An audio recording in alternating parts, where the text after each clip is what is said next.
صباح الفل عليكم. يلا بينا نعمل مع بعض شوية مخبوزات من غير أي نوع دقيق ولا أي مادة دهنية.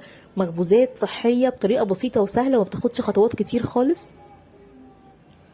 طعمها وريحتها تحفة بجد، وهشة وخفيفة، تنفع معاكي في فطار. سعراتها الحرارية قليلة جدا وفيها كمية بروتين عالية قوي. هكتب لكم كل التفاصيل في صندوق الوصف. وصفة مناسبة لجميع أنواع الدايت، بالعكس دي كمان مفيدة ومغذية للأطفال جدا. لو تعملها لهم مش هيحسوا فيها بطعم الجبنة ولا طعم البيض خالص. دي مخبوزات بالجبنة القريش.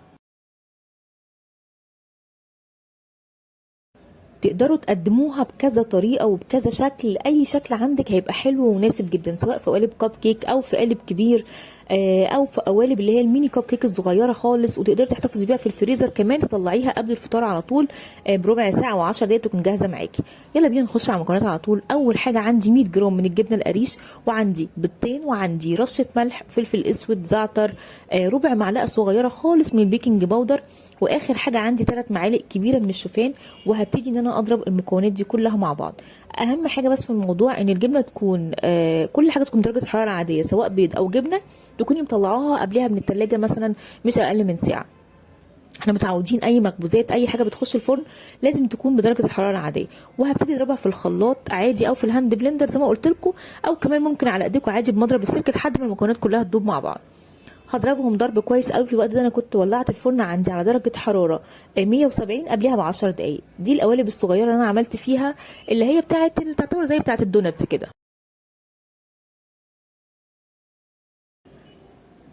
انا عملتها اول مقدار في القوالب دي، وتاني مقدار عملته في قوالب بتاعه اللي هي الكب كيك الكبيره شويه.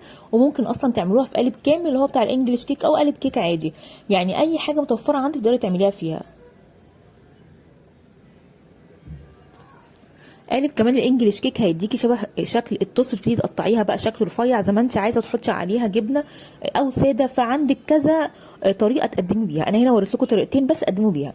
اهم انا في حاجه بس هنا الفيديو يعني ما اتصورتش فيها. انا رشيت على وشها شويه جبنه موتزاريلا وشويه زيتون، وكمان حبه البركه. طبعا تقدري تستغني عن الخطوه دي اختياري.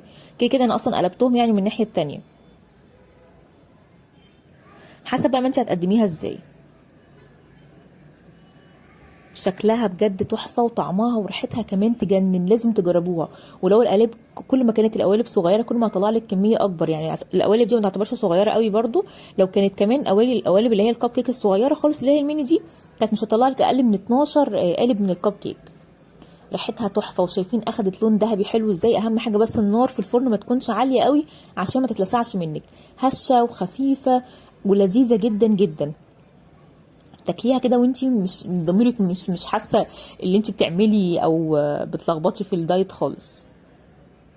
لازم تجربوها بجد، وتبتدوا بقى ان انتوا تزودوا فيها اي نكهات انتوا حابينها بقى. تشوفوا انتوا بتحبوا طعم ايه وتحطوه فيها. ممكن تحطوا بابريكا، تزودوا زعتر، كمون، سمسم، شمر وينسون. اي طعم انتوا حابينه تقدروا تزودوه فيها. دي الوصفه اساسيه تقدروا تعدلوا فيها زي ما انتوا عايزين. ممكن كمان تحطوا جواها قطع جبنه رومي او حتت بسطرمه صغيره، حسب بقى اللي انتوا بتحبوه تقدروا ايه تعيشوا فيها زي ما انتوا عايزين. ده شكل المقدار الاولاني اللي انا عملته. المقدار التاني بقى عملته زي ما قلت لكم في قوالب اللي هي الكب كيك، اللي هي بس بتكون كبيره شويه. دي تعتبر قوالب كبيره كبيره جدا، يعني ان هي بالظبط المقدار اخد معايا 3 قوالب. وممكن في قالب الانجليش كيك، ممكن بقى اي حاجه زي ما انتوا عايزينها. انا اوريكم ده بيعمل قد ايه وده بيعمل قد ايه. نفس برضك درجه الحراره 170، النار ما تكونش عاليه خالص بحيث انها تستوي على راحتها. وتسيبوها تهدى شويه، بعد كده ممكن بقى تحفظوها في الفريزر زي ما انتوا عايزين. هنا رشيت جبنه موتزاريلا، زيتون، حبه البركه، سمسم، زي ما انتوا حابين.